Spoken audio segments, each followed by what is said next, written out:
परमात्मने नमः। श्रीमद्भगवद्गीता अथ 12. अर्जुन उवाच एवं सततयुक्ता ये भक्ता स्वां पर्युपासते ये चाप्यक्षरमव्यक्तं तेषां के योगवित्तमाः।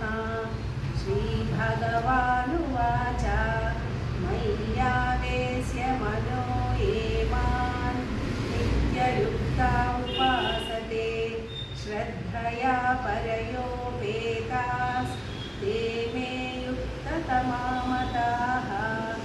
ये त्वक्षरमनिर्देश्यम् अव्यक्तं पर्युपासते सर्वत्र गमचिन्त्यं च कूटस्थमचलं ध्रुवं सन्नियम्येन्द्रियग्रामं सर्वत्र समबुद्धयः ते प्राप्नुवन्ति मामेव सर्वभूतहिते रताः।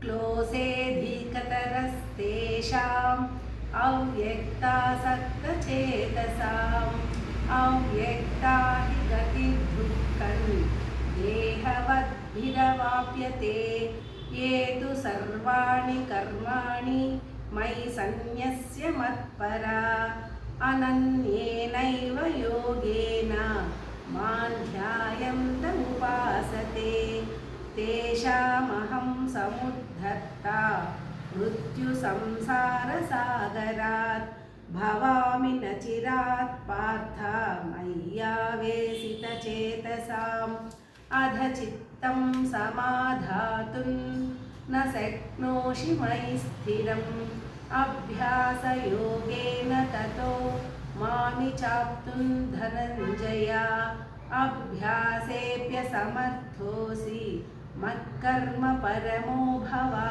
मदर्थमपि कर्माणि कुर्वन् सिद्धिमवाप्स्यसि अथैतदप्यशक्तोऽसि कर्तुं मद्योगमाश्रितः सर्वकर्मफलत्यागं ततः कुरु यतात्मवान्।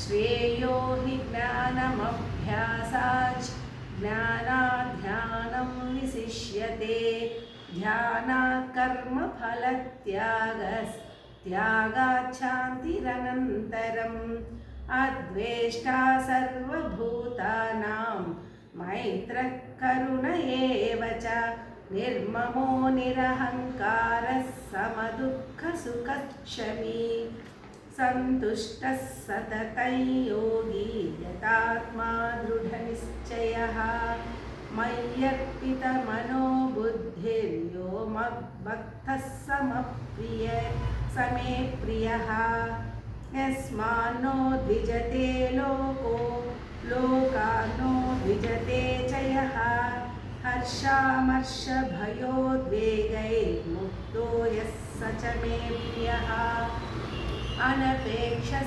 शुचिर्दक्षः उदासीनो गतौ यथः सर्वारम्भपरित्यागी यो मद्भक्तः स मे प्रियः यो न हृष्यति न द्वेष्टि न शोचति न काङ्क्षति शुभाशुभपरित्यागी भक्तिमान्यः स मे प्रियः समः शत्रौ च मित्रे च तथा मानापमानयोः